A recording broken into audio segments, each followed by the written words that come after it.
सभी साथियों को नमस्कार। तो दोस्तों करते हैं क्लास को शुरू। तो ये रहा पहला क्वेश्चन आपकी स्क्रीन के ऊपर कि कार्य का एसआई मात्रक क्या होता है। दोस्तों ऑप्शन दे रखे हैं जूल, अर्ग, न्यूटन गुणा मीटर और उपयुक्त सभी। बिल्कुल सही आंसर है उपयुक्त सभी है। वो कार्य का एसआई मात्रक होता है। कार्य का एसआई मात्रक जूल भी होता है, अर्ग भी होता है और न्यूटन गुणा मीटर भी होता है। तो हमारा आंसर होगा उपयुक्त सभी। अब देखो कार्य का सीजीएस मात्रक क्या होता है।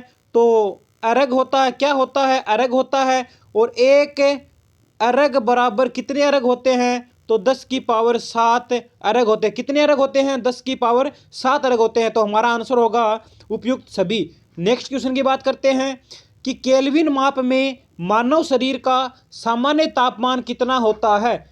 37 सेंटीग्रेड, 310 केल्विन, 273 केल्विन और 373 केल्विन। अब देखो 37 सेंटीग्रेड तो मानव शरीर का सामान्य तापमान होता है, वो सेंटीग्रेड में होता है। हमें पूछा गया है केल्विन में।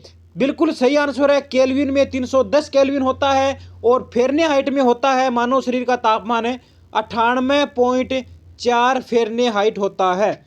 अब देखो 273 केल्विन होता है बर्फ का गलनांक होता है। और 373 केल्विन क्या होता है दोस्तों, पानी का क्वथनांक होता है। तो हमें पूछा क्या गया है कि केल्विन में मानव शरीर का सामान्य तापमान कितना होता है। तो 310 केल्विन होता है। अगले क्वेश्चन की बात करते हैं कि मोटर गाड़ियों में पीछे का दृश्य देखने के लिए कौन से दर्पण का प्रयोग किया जाता है। ऑप्शन दे रखे हैं उत्तल लेंस, उत्तल दर्पण, अवतल दर्पण और इनमें से कोई नहीं। अब देखो उत्तल लेंस को दूसरा नाम क्या होता है, वो होता है अभिसारी लेंस। ठीक है। अब देखो उत्तल लेंस का प्रयोग किस में किया जाता है। तो एक तो घड़ी साज के रूप में और फिंगरप्रिंट के रूप में किसका उपयोग किया जाता है, उत्तल लेंस का। अब देखो उत्तल दर्पण, बिल्कुल सही आंसर है उत्तल दर्पण की मोटर गाड़ियों में जो पीछे का दृश्य देखने के लिए काम में लिया जाता है वो उत्तल दर्पण काम में लिया जाता है। अगला है अवतल दर्पण। अवतल दर्पण दोस्तों गाड़ियों की हेडलाइट में अवतल दर्पण होता है।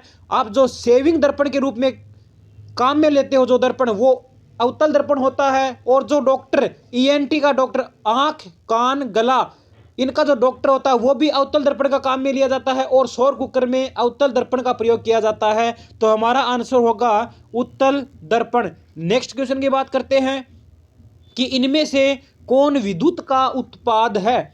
एमीटर, जनरेटर, गैल्वेनोमीटर और वोल्ट मीटर। अब देखो एमीटर तो सर विद्युत धारा मापने का यंत्र होता है। जनरेटर बिल्कुल सही आंसर है, जनरेटर है वो विद्युत का उत्पाद करता है।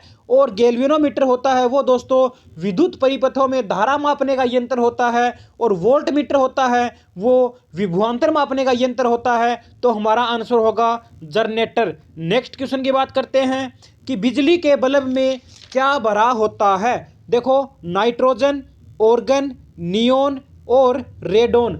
देखो नाइट्रोजन दोस्तों, नाइट्रोजन होती है वो वाहनों के टायरों में भरी जाती है। और चिप्स के जो पैकेट होते हैं उनके अंदर नाइट्रोजन गैस भरी जाती है। ऑर्गन है, बिल्कुल सही आंसर है, ऑर्गन का सूत्र होता है AR।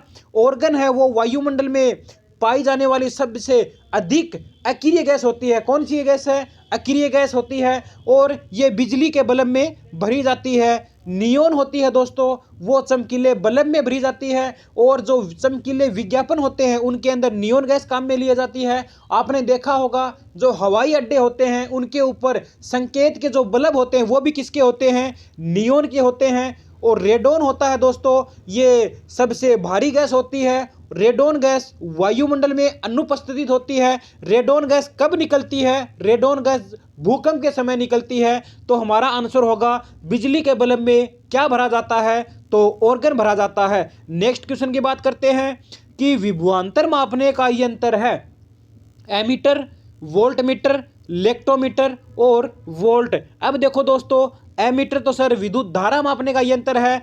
वोल्ट मीटर बिल्कुल सही आंसर है, वोल्ट मीटर है वो विभवांतर मापने का यंत्र होता है। और लेक्टोमीटर होता है दोस्तों दूध की शुद्धता मापी जाती है। हमारा आंसर होगा वोल्ट मीटर। नेक्स्ट क्वेश्चन की बात करते हैं कि पृथ्वी पर जी का मान अधिकतम होता है भूमध्य रेखा पर, ध्रुवों पर, केंद्रक पर और सभी जगह पर। तो हमारा आंसर होगा ध्रुवों पर। अब देखो दोस्तों, भूमध्य रेखा पर कितना होता है, 0 डिग्री होता है, और ध्रुवों पर कितना होता है, 90 डिग्री होता है। कितना कितना होता है, 90 डिग्री होता है, जिसको क्या बोलते हैं, नति कोण या नमन कोण बोला जाता है। तो पृथ्वी पर जो जी का मान है वो अधिकतम कितना कहाँ होता है, वो ध्रुवों पर होता है। नेक्स्ट क्वेश्चन की बात करते हैं, किसी स्थिर वस्तु में होता है वेग, चाल, ऊर्जा, विस्थापन। अब देखो, वेग क्या होता है, वेग विस्थापन बट्टे क्या होता है, समय होता है। तो ये नहीं होगा।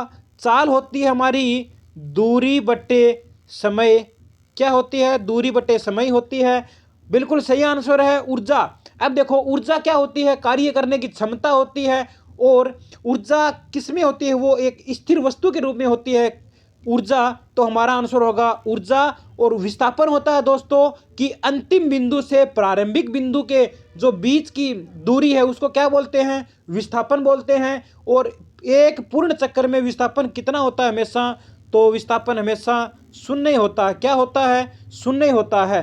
तो हमारा आंसर होगा किसी स्थिर वस्तु में क्या होती है दोस्तों, ऊर्जा होती है। अगले क्वेश्चन की बात करते हैं कि प्रतिरोध का मात्रक होता है ओम गुणा मीटर, एम्पियर, वाट और ओम। अब देखो, ओम गुणा मीटर तो सर प्रतिरोधकता का मात्रक होता है, एम्पियर होता है वो विद्युत धारा का मात्रक होता है, और वाट होता है वो किसका मात्रक होता है, वो शक्ति का मात्रक होता है। बिल्कुल सही आंसर है, ओम होता है वो प्रतिरोध का मात्रक होता है। तो हमारा डी आंसर सही हो जाएगा। अगले क्वेश्चन की बात करते हैं कि आवर्धक लेंस होता है अवतल लेंस, उत्तल लेंस, बेलनाकार लेंस और इनमें से कोई नहीं। अब देखो दोस्तों, अवतल लेंस को दूसरा नाम क्या है, जिसको अपसारी लेंस बोला जाता है। और ये किरणों को क्या करता है, फैलाता है या इकट्ठा करता है। ये अवतल लेंस या अपसारी लेंस किरणों को फैलाता है।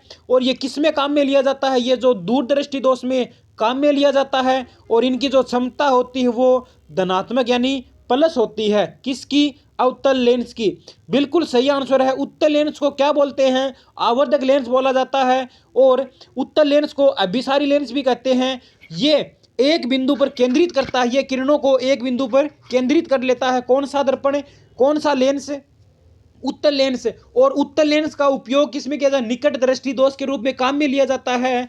और उत्तल लेंस प्लस इसकी जो क्षमता होती है वो तो होती है प्लस धनात्मक होती है। और दोस्तों, अवतल लेंस की यानी माइनस यानी ऋणात्मक होती है।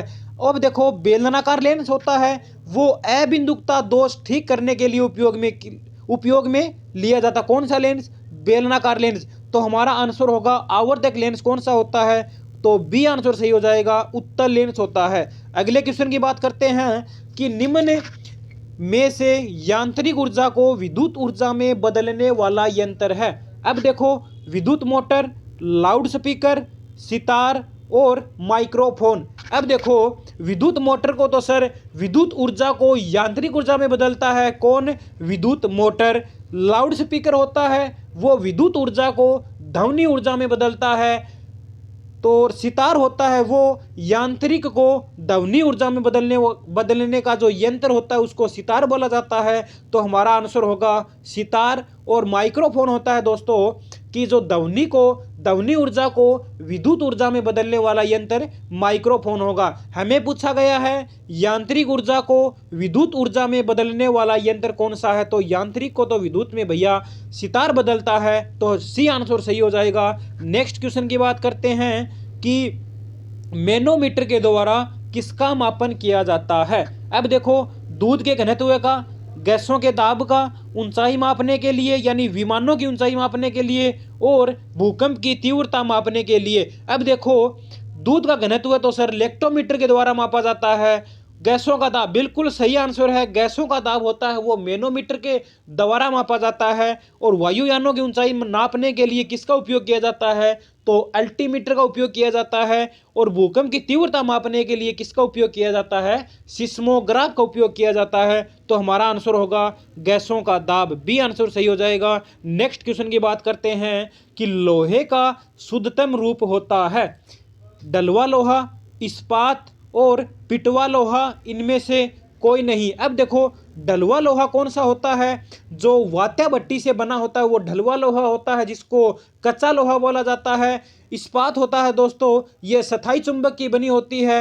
बिल्कुल सही आंसर है। लोहे का सबसे शुद्धतम रूप क्या होता है, पिटवा लोहा होता है। तो हमारा सी आंसर सही हो जाएगा। नेक्स्ट क्वेश्चन की बात करते हैं कि वायु दाब समुद्र सतह पर होता है 76 mmHg सतम, 76 centimetre HG सतम, 760 centimetre HG सतम और 746 सेंटीमीटर HG सतम। हमारा आंसर होगा कि 76 सेंटीमीटर HG सतम क्या हो जाएगा, वायु दाब समुद्र सतह पर कितना होता है, 76 सेंटीमीटर या HG स्तंभ होता है। बी आंसर सही हो जाएगा। अगले क्वेश्चन की बात करते हैं कि बहते हुए पानी में कौन सी ऊर्जा होती है। अब देखो बहते हुए पानी में यांत्रिक ऊर्जा, गतिज ऊर्जा, जल ऊर्जा और स्थितिज ऊर्जा।